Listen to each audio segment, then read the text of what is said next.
Welcome back to Sledgehammer Horror, guys. I am Ken Sledge. And I'm Ashley Sledge. And let's talk horror. So today we're doing a review on 2023 Stopmotion. A little non-spoiler synopsis: an animator struggles to control her demons after the loss of her overbearing mother. So since this is available on VOD, we're going to be telling you about our positives, negatives, and we are going to be spoiling the film. So you should always watch the film first to gauge your own opinion and then come back and see if you agree with ours or not. So let's get into the positives.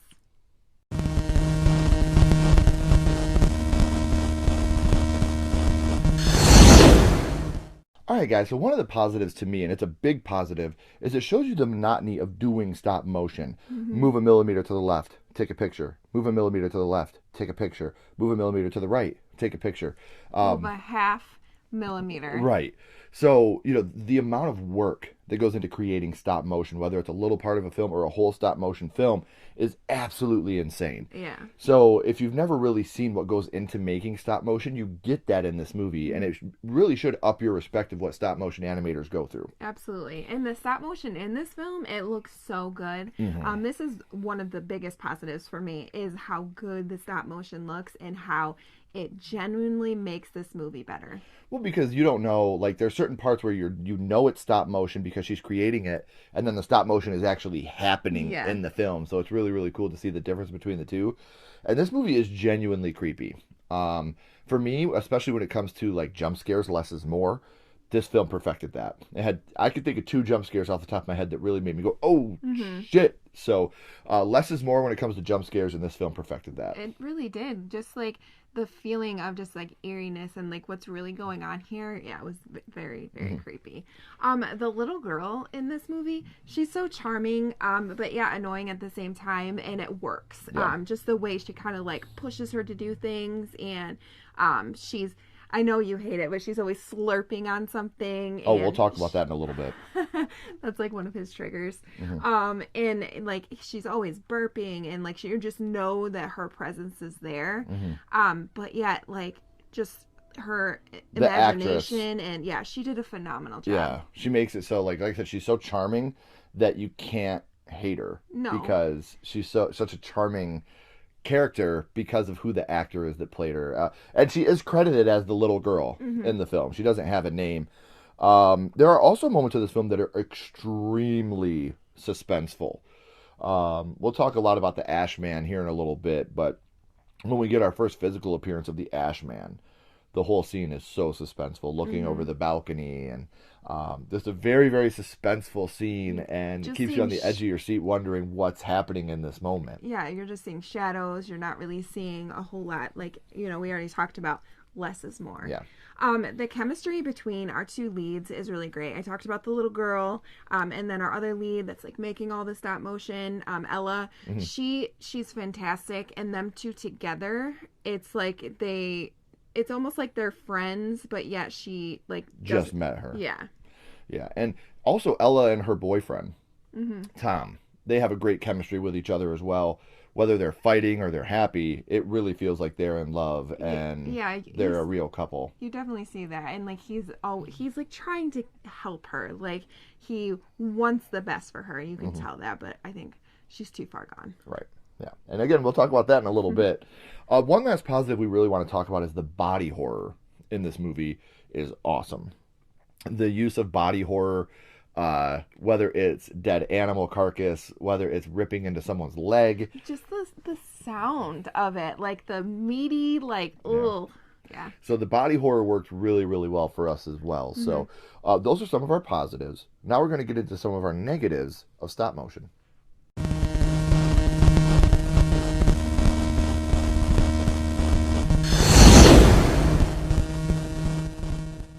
So some of the negatives, the story, it bounces around a lot, and it doesn't really introduce many new characters. It's hard to remember, like, the side characters' names.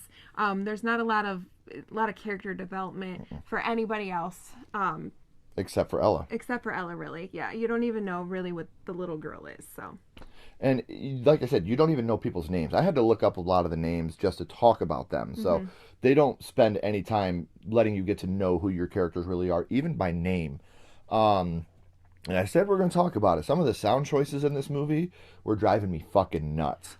a lot of heavy breathing, slurping, creaking, and it just becomes like unbearable at times how they played this off. And Ken hates when people breathe. like especially like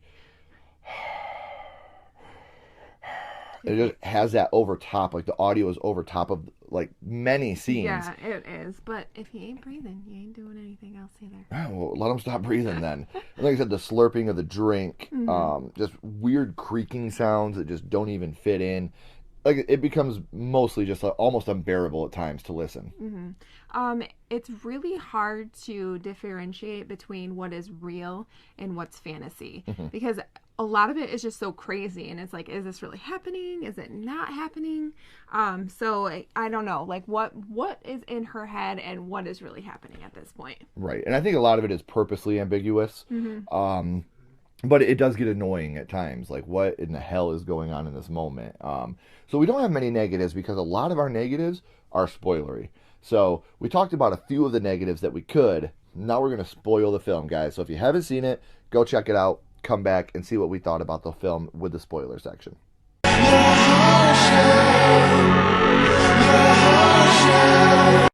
right, guys, now we're going to get into the spoilers. So they use a dead fox to create the Ashman. The little girl kind of pushes her to use this dead fox. At first she's like, no, this is my story, no. Right. And finally she's like, she gives it to her and she uses it, and just the scene is so gnarly and it's gross, but I really love it. Like it's really an awesome. We talked about the body horror. Yeah. You know, her cutting through this fox and getting the, the parts of the flesh to put into this stop motion character. It's gotta smell so bad in that room. Oh God.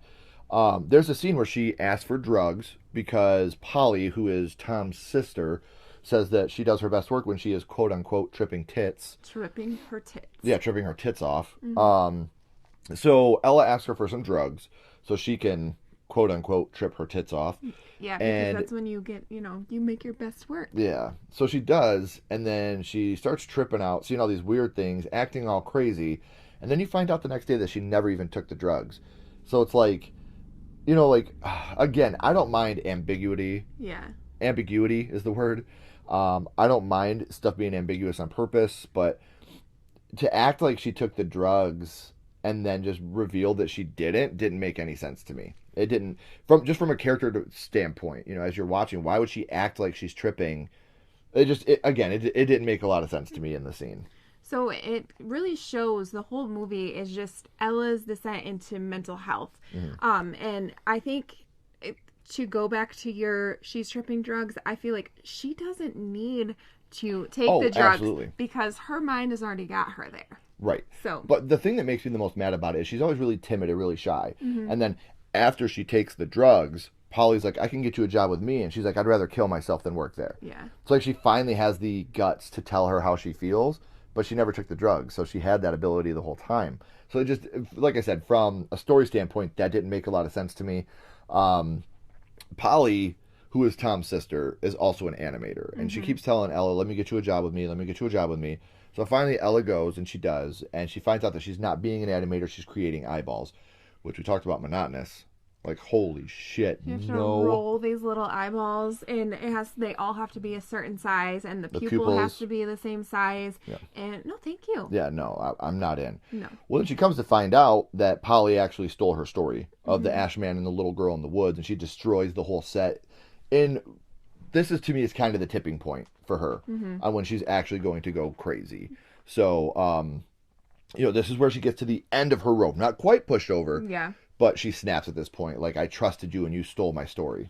Yeah, and then, so we haven't really talked about it, but her mom, she had a stroke and was in the hospital, and she eventually did pass. And this is really where she's pushed over the edge. Her mom's death is just too much for her, and she's already in this bad mindset, and that just definitely pushes her over. There is a lot of parental abuse in this film, not physically, but mental, a lot of parental mental abuse.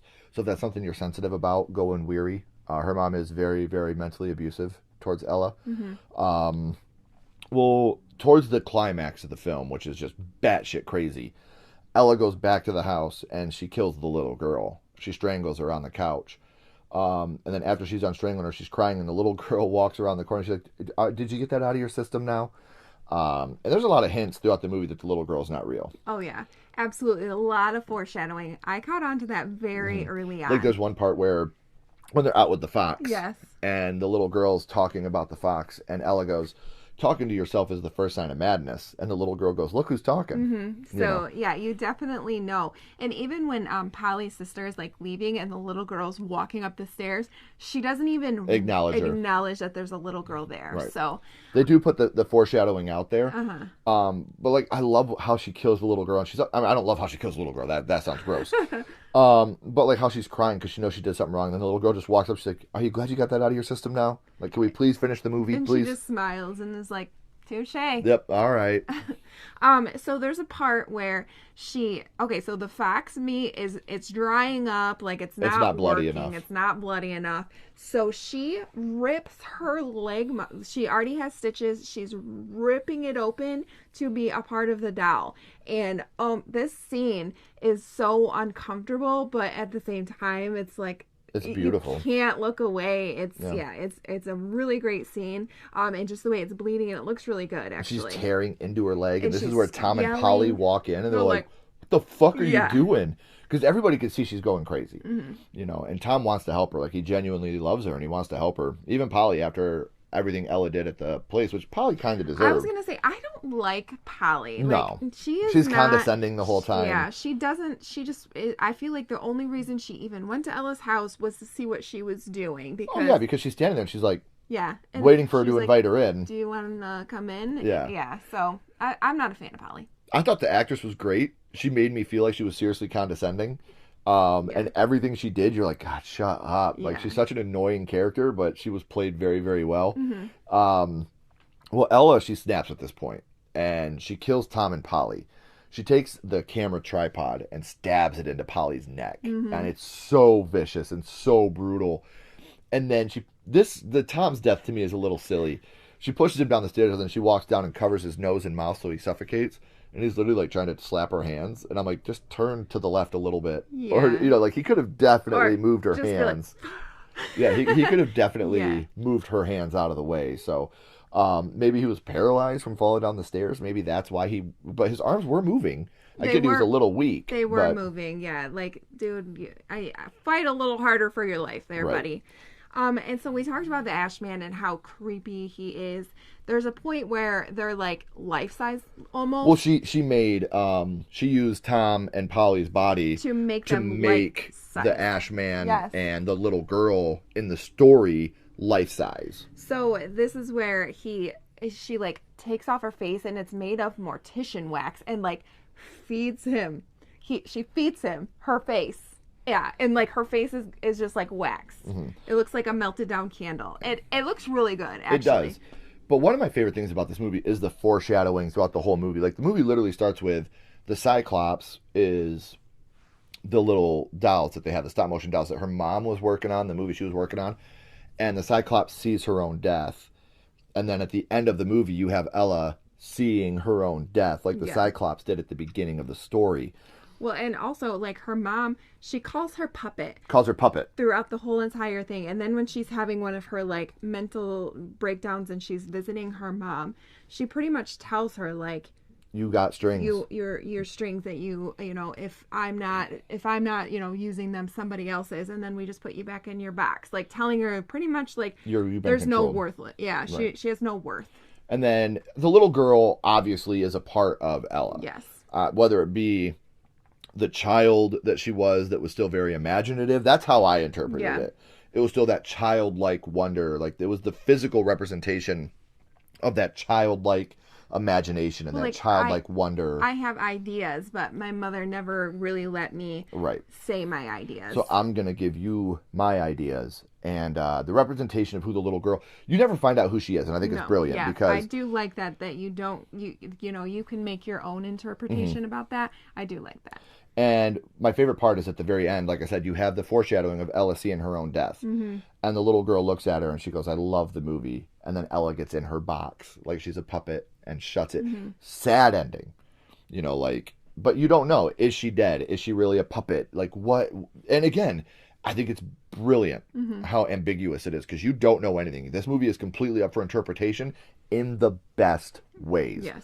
So that really is our review, spoiler, of Stop Motion. So on a scale 0 to 5 skulls, what would you rank this movie? I'm going to give it a 2.5.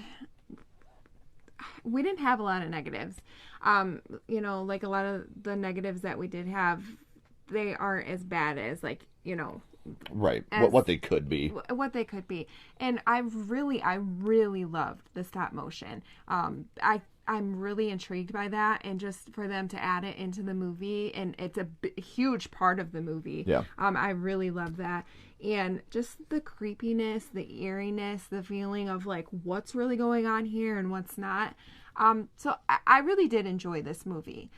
For the negatives that there are, that's why it pushed it down a little bit. You know, it's, again, the first 2 acts are extremely slow. It is, and it's very confusing, and some of it doesn't get paid off. Yeah. So yeah, I'm gonna give it a 2.5. I'm gonna give it a 3, and I'm gonna go Sarah Silverman here because part of me loves this movie, and the other part of me hates the part of me that loves it because that part hates this movie. If you go into this movie with a completely open mind like we did, we didn't know anything about this movie. We didn't even do a trailer reaction. We knew nothing about this movie. It is definitely very confusing. I'm glad we recorded this the day after we watched it, so I had time to let it simmer and sink in. Last night I'd have gave it a much lower ranking, and probably next week I'll give it an even higher ranking than 3 because I think that it's, you know, the longer it simmers in me, the more I'm enjoying it. The acting is phenomenal. The stop motion is so brilliant. Like Ashley said, there were parts in this. There's a part where Ella's laying in bed, and one of the characters comes out, and it comes to get onto the bed with her.